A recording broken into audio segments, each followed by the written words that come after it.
Namaste ma, welcome to the virtual learning. So now we are going into the next section of circulation in animal. So in last class we have seen what is circulation in animal and what are the components. That is, we have seen in detail about blood vessels, structure of heart. So now we shall see the next part in that, circulation in animals. Types of blood circulation. So here how the blood is circulated, and it is divided into three types: systemic circulation, pulmonary circulation, coronary circulation. So we shall study in detail about them. First one is systemic circulation. Circulation of oxygenated blood from left ventricle of the heart to various organs of the body, and return of deoxygenated blood to the right atrium. Aorta carries oxygenated blood to all the parts of the body. So this is called systemic circulation. So what do you mean by systemic circulation is the oxygenated and deoxygenated blood circulate separately. They do not mix up with each other, and there is a specific path for oxygenated blood as well as the deoxygenated blood. So this is called systemic circulation. The next one is pulmonary circulation. So pulmonary circulation means, pul means lungs. Circulation through the lungs is called pulmonary circulation. Here pulmonary vein and pulmonary artery take a major part in this circulation. So what is the pulmonary vein means? It is the only vein that carry oxygenated blood to the heart. So after purification, the pulmonary vein will carry the oxygenated blood to the heart, and from the heart the deoxygenated blood is carried to the lungs through pulmonary artery. So the circulation through pulmonary vein and pulmonary artery is called as pulmonary circulation. The next one is coronary circulation. The supply of blood to the heart muscles is called coronary circulation. Here the cardiac muscle receive the oxygenated blood from coronary artery. So this coronary artery originate from aortic arch. Deoxygenated blood from cardiac muscle drain into the right atrium by coronary sinus. So these are the three types of circulation. Systemic circulation is the blood is circulated in a systemic manner. The deoxygenated and oxygenated blood do not mix up with each other, and there is a specific pathway for that circulation. That is called systemic circulation. The next is pulmonary circulation. Pulmonary means lung. So circulation that is through the lungs is called as pulmonary circulation. Pulmonary vein and pulmonary artery take a major part in pulmonary circulation. The next is coronary circulation. Here the supply of blood to the heart is called as coronary circulation. Next we shall move to the double circulation and single circulation. So what do you mean by double circulation? Means the heart is circulated twice through the heart in one complete cycle. So in one complete cycle the blood will be passed through the heart two times. That is called double circulation. If the blood passes through the heart only once during a complete cycle, then it is called as single circulation. So in human, how it is double circulation means, first the deoxygenated blood from the various parts of the body enters the heart for the first time, and then from heart it goes for the lungs for purification. From lungs it again reaches the heart. So now the blood is entering for the second time. So this is called double circulation. The blood enters the heart twice during a complete cycle. So that is called double circulation. So in single circulation the blood is circulated only once through the heart. So single circulation is seen in fishes, amphibian, and in certain reptiles also. The next, this image clearly shows the systemic and pulmonary circulation. So systemic circulation is the deoxygenated blood reaches the right auricle, and from right auricle it reaches the right ventricle. From right ventricle it goes for the lungs for purification, and then it get oxygenated, and then from lungs it reaches again the heart. So this is your systemic circulation, and pulmonary circulation is the circulation that is taking place in the lungs is called as pulmonary circulation. The next one is heartbeat. One complete contraction and relaxation of atrium and ventricle of the heart constitutes the heartbeat. So one complete contraction and relaxation will produce the heartbeat. The average heartbeat of a normal person is about 72 to 75 times per minute. So the contraction means it is called as systole, relaxation is called as diastole. So systole and diastole of the atrium and ventricle constitute the heartbeat. The next one is initiation and conduction of heartbeat. Initiation is the starting point and conduction is transmission of that initiation. So this is called the initiation and conduction of heartbeat. Human heart is myogenic in nature. Myogenic means it is made up of special type of muscle. So here the heartbeat is originating in the SA node. SA node is also called as sinoatrial node. It is situated on the wall of right atrium near the opening of superior vena cava. So this is the location of SA node. SA node is broader at the top and narrowing below. This SA node is made up of thin fibers. So this is about the SA node.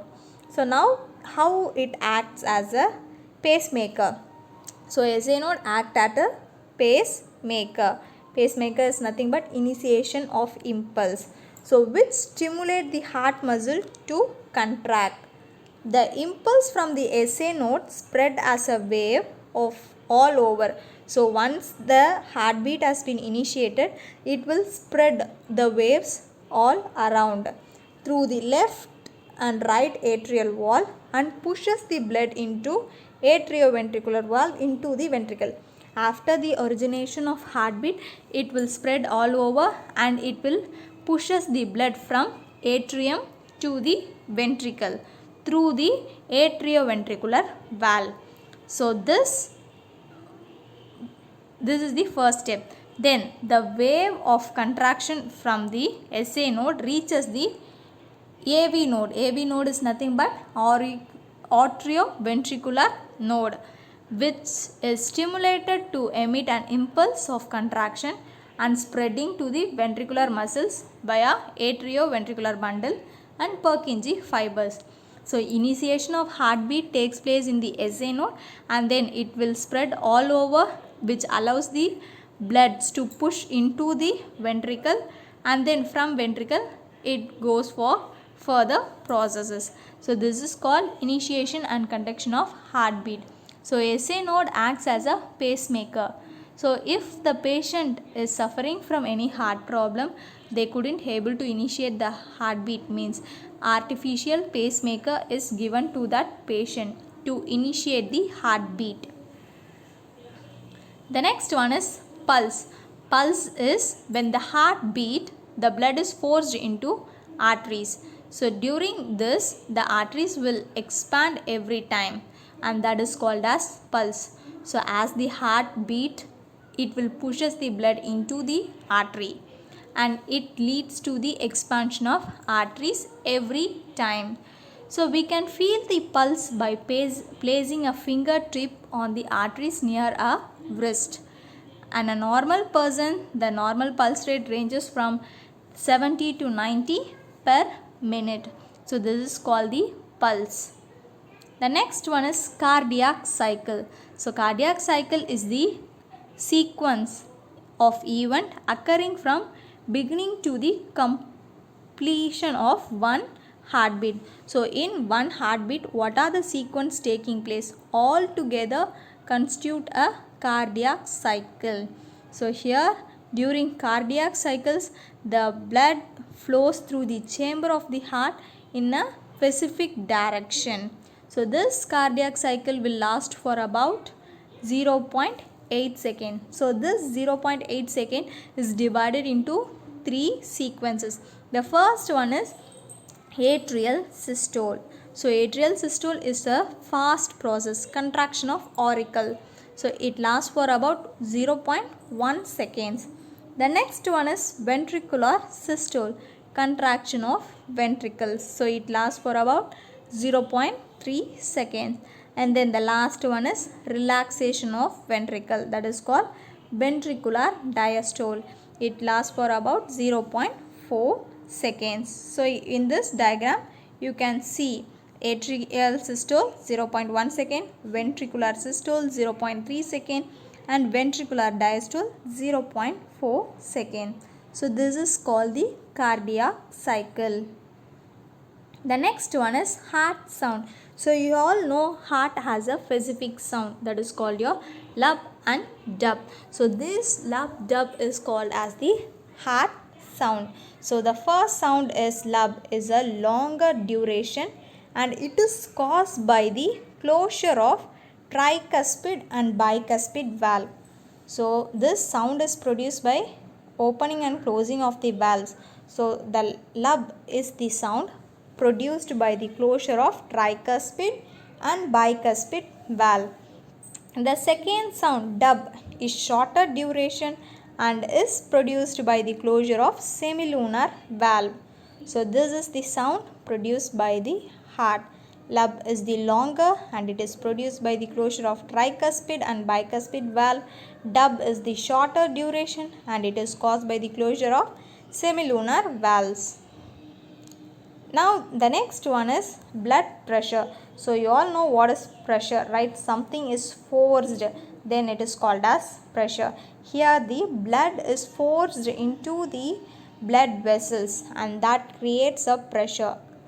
So here the blood pressure is higher in the arteries and it slowly drop down in the arterioles and becomes very low in the vein. So this is how the pressure exerting in the blood vessels. Here the blood pressure is divided into two types, systolic pressure and diastolic pressure. So first, systolic pressure. Systolic pressure means during ventricular systole, the left ventricle contracts and blood is forced into aorta. So during this, the left ventricle will be contracted and it will force the blood to the aorta. So during this, the pressure reaches the peak. During this, the pressure reaches the peak and this is refers to systolic pressure. Next, diastolic pressure. Diastolic means relaxation. So now the ventricle has to relax. So the ventricle relax and the pressure fall to the lowest value. This is called as diastolic pressure. During contraction, the pressure reaches the peak, that is called systolic pressure, and during relaxation, the pressure fall to the lowest, that is called diastolic pressure. The next, in a healthy person, this blood pressure ranges from 120 mm Hg. This is the systolic pressure and diastolic pressure is 80 mm per Hg. So this is the normal blood pressure. So this blood pressure varies during physical exercise, anxiety, emotion, stress and sleep. So during this condition, the pressure may vary. So other than this, if a person is having a constant high blood pressure, then it is referred to as hypertension. And these hypertension patients have a risk of heart attack and stroke. If there is a constant decrease in a blood pressure, then it is termed as hypotension or low blood pressure. So this is the normal blood pressure. So above the normal level means it is called hypertension, and below the normal level then it is called as hypotension. The next one is stethoscope. You all know stethoscope is an instrument used to detect the sound produced by our internal organs. This stethoscope is used to hear the sound of the heart. So it is the diagnostic tool. Diagnostic tool means it is used to find or diagnose the any problem in our internal organs. So the modern electronic stethoscope are high prescription instruments. So this will give an accurate value or accurate detection of a problem in a internal organs. The next one is sphygmomanometer. Sphygmomanometer is also a clinical instrument and it is used to measure the blood pressure. So you all know the blood pressure 120 by 80 mm per Hg. So this is the normal, and there is a machine called sphygmomanometer and it is used to detect the blood pressure. The next one is blood grouping. So you all know all the person do not have same blood group. They vary from person to person. So what do you mean by blood groups? The concept of blood group was first given by Karl Landsteiner in the year 1900. So he only identified the blood group as A, B and O, and AB blood group was recognized by D. Castello and Steiny in the year 1902. So these are the four blood groups found. So A, B, AB and O. So how these groups are classified means specific substance. So that specific substance is called as antigen and antibody. So antigen is seen on the surface of RBC. Antibody is seen in the blood plasma. So the presence of this antibody and antigens only determines the different types of blood groups. So based on this, the blood groups are further classified. So see here, in blood group A, antigen A is present on the surface of RBC. If the person is having A blood group, then the surface antigen is A and the antibody will be B. So antigen A, antibody B. In B blood group, antigen B and antibody A. And then in AB blood group, antigen A and B both are present on the surface of RBC and the absent of antibodies. So AB blood group do not have antibodies in it. And then O means antigen A and antigen B are absent on the surface of the RBC, but it contains both antibodies A and antibodies B in the plasma. This is the four types of blood group. In A group, antigen A is present and antibody B is present. In B group, antigen B is present and antibody is A. In AB blood group, both antigen AB is present, antibodies are absent. In O blood group, both antigen AB are absent, antibodies AB are present. So these are the four types of blood groups. And then blood donation. So we cannot give blood to any person just like that. So our blood has to match the recipient. So only then we can able to donate our blood.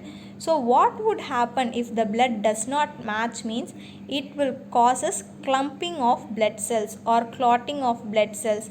As the result, their patients may lead to death. So you all know AB is called as universal recipient. So they can receive the blood from any persons because they do not have antibodies in it. And then the person with O blood group is called as universal donor and they can donate blood to any persons because they don't have antigens in it. So this is the reason why AB is called as universal recipient and O is called as universal donor. The next one is RH factor. So RH factor was discovered by Landsteiner and Warner in the year 1940 in the rhesus monkey. So RH factor is also similar to that of antigen A and B. If the RH factor is present on the surface of RBC, then it is called as positive. If they do not have RH factor on the surface of RBC, then they are called as negative. So antibodies developed against this RH antigen is called as RH antibodies. So RH present mean then it is called as positive. RH absent mean then it is called as negative. So this is a table given to show how the blood groups are classified and what are the antigens present on the surface of RBC and what are the antibodies present in the plasma and to who they can donate blood and from who they can receive the blood. Take in A blood group, the surface antigen is antigen A, antibody is B, and they can donate blood to A group and AB group and they can receive blood from A and O. In B blood group, antigen B is present, antibody A is present, they can donate blood to B and AB and they can receive from B and O. The next one is AB. So AB blood group will be having antigen A and B. There is no antibody, they can donate blood to AB group and they can receive blood from ABO. So that's why they are called as universal recipient. The next last one is O. So they do not have antigens but they have both antibodies A and B. They can donate blood to ABO. That's why they are called as universal donor and they can receive blood only from O group. So this is the blood group chart. So next one is lymphatic system. So till now we have studied circulatory system, blood vessels, heart, and now we shall move to the lymphatic system. So lymphatic system is also similar to that of the circulatory system. So it also comprises of lymphatic capillaries, lymphatic vessels, lymph node and lymphatic ducts. So lymph is a fluid that flows through the lymphatic system. So like blood, lymph is also a fluid and it flows through the lymphatic system. Here the lymphatic system is made up of lymphatic capillaries and they unite and form large lymphatic vessels. Other than that, lymph nodes are small oval pear-shaped structure located along the length of the lymphatic vessels. So throughout our body, lymph node, lymphatic vessels, everything are present throughout the body. So what this lymph means? Lymph is the intercellular space drains into lymphatic capillaries. Lymph is a colorless fluid formed with plasma, protein and blood cells. And this escapes into intercellular space in the tissue through the pores present in the walls of the capillaries. It is similar to blood plasma but is colorless and contain less protein. Lymph contain very small amount of nutrient, oxygen and water, WBC. So lymph is also similar to that of blood but it has some variations than the blood. So what are the functions of lymph means? They supply oxygen to the parts where the blood cannot reach. So it is very minute. So even the blood cannot reach means the lymph will reach and they will supply oxygen to that regions. It drains away excess tissue fluid and metabolites and return the protein to the blood from the tissue spaces. Lymph carries absorbed fat from small intestine to the blood. The lymphatic capillaries of internal villi absorb digested fats. Lymphocytes in the lymph defends the body from infection. So this lymph will produce lymphocytes and this lymphocytes helps in a body defense system. So this is about the lymphatic system. So now we have studied about the transportation in plants and circulation in animal. So with this lesson is getting over. So we shall move to the next lesson in our next classes. Thank you students.